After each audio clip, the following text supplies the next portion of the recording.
జాతీయ ఆదాయం national income అనే చాప్టర్లో బేస్ ఇయర్ అనే ఒక కాన్సెప్ట్ మనకు వస్తుంది. బేస్ ఇయర్ అని తెలుగులో దీన్ని ఆధార సంవత్సరం అంటాం. ఆధార సంవత్సరం అంటాం. నేషనల్ ఇన్కమ్ అంటే ఈక్వేషన్ మనకు తెలిసిందే, C+I+G+X-M అని చెప్తాం. Consumption, investments, government expenditure, exports and imports, ఇది ఆల్రెడీ ఈక్వేషన్ మనకు తెలిసిందే. అయితే నేషనల్ ఇన్కమ్ అనేది రెండు రకాలుగా ఉంటుంది. నామినల్ ఇన్కమ్ మరియు యాక్చువల్ ఇన్కమ్, రియల్ ఇన్కమ్. నామమాత్రపు జాతీయ ఆదాయము, నామినల్ నేషనల్ ఇన్కము, అలాగే రియల్ నేషనల్ ఇన్కమ్ అని రెండు రకాలుగా ఉంటుంది. నామమాత్రపు జాతీయ ఆదాయము, వాస్తవ జాతీయ ఆదాయం అని చెప్పేసి రెండు రకాలుగా ఉంటుంది. అయితే వాస్తవ జాతీయ ఆదాయాన్ని రియల్ జాతీయ ఆదాయంగా పరిగణిస్తారు. ప్రొఫెసర్ కె సుందరం యొక్క సూచనల మేరకు ప్రస్తుతం మనం 2011 ప్రొఫెసర్ కె సుందరం యొక్క సూచనల మేరకు 2011-12 ఇయర్ని బేస్ ఇయర్గా తీసుకుంటున్నాం.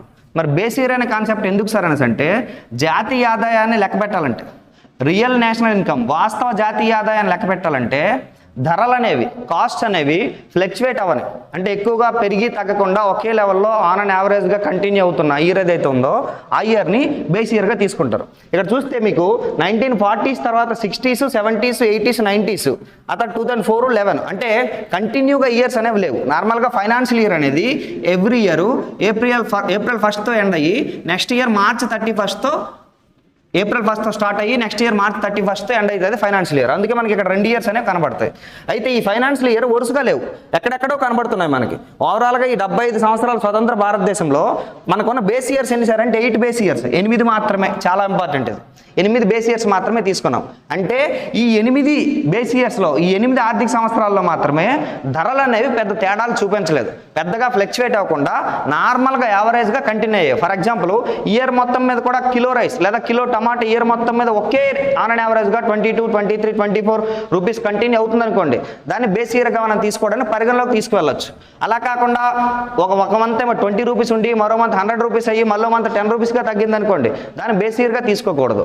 అలాగా గూడ్స్ ఏవైతే ఉన్నాయో, టోటల్గా వస్తువులు ఏవైతే ఉన్నాయో, నార్మల్గా కన్జంప్షన్ చేసే గూడ్స్ ఏవైతే ఉన్నాయో, గూడ్స్ అన్నిటినీ యావరేజ్గా పరిగణలో తీసుకొని ఈ బేస్ ఇయర్ని తీసుకుంటాం. ఈ బేస్ ఇయర్ ప్రకారం అంటే బేస్ ఇయర్ ధరల్ని ఈ ఈక్వేషన్తో, బేస్ ఇయర్ ధరలతో ఈక్వేషన్ మనం క్యాలిక్యులేట్ చేస్తే దాన్ని రియల్ నేషనల్ ఇన్కమ్ అని చెప్తాం. సో రియల్ నేషనల్ ఇన్కమ్ని కంటిన్యూ అంటే క్యాలిక్యులేట్ చేయడానికి మన దగ్గర ఉన్న ప్రస్తుతం మన ఫ్రెష్ ఇయర్ ఏది సార్ అంటే 2011-12 మాత్రమే ఫ్రెష్ ఇయర్ అనమాట. ఆ తర్వాత పెద్దగా ఫ్రెష్ ఇయర్ అనేది రాలేదు. అంటే 2018-19 లేదా 2017-18 కూడా లేవా సార్ అంటే ఉన్నాయి.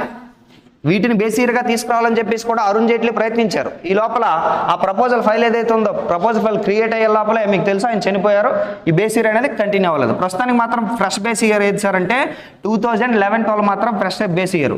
అంటే ఈ బేస్ ఇయర్ యొక్క కాస్ట్ బేస్ చేసుకొని ఓకేనా నేషనల్ ఇన్కమ్ లెక్క పెడితే అది రియల్ నేషనల్ ఇన్కమ్గా మనం తీసుకుంటాం. మరి దేశంలో నేషనల్ ఇన్కమ్ని ఎస్టిమేట్ చేసే లేదా లెక్క పెట్టే సంస్థ ఏది సార్ అంటే CSO అని చెప్తాం.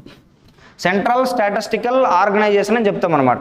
ఇది నార్మల్గా 2019లో మనకి CSO ప్లస్ NSSO ఈ రెండింటిని కలిపేసి NSO అని పిలుస్తున్నారు. సెంట్రల్ స్టాటిస్టికల్ ఆఫీస్ లేదా organisation, national sample survey organisation. Central statistical organisation మరియు నేషనల్ శాంపిల్ సర్వే ఆర్గనైజేషన్ని 2019 నుంచి కూడా NSO నేషనల్ స్టాటిస్టికల్ ఆర్గనైజేషన్గా పిలుస్తున్నాము. ఈ సంస్థ CSO అని ఇచ్చినా అదే ఆన్సర్ అవుతుంది, NSO అని ఇచ్చినా సరే అదే ఆన్సర్ అవుతుంది. ఈ సంస్థ మాత్రమే ప్రస్తుతం నేషనల్ ఇన్కమ్ని భారతదేశంలో లెక్క పెడుతుంది అనమాట. Thank you.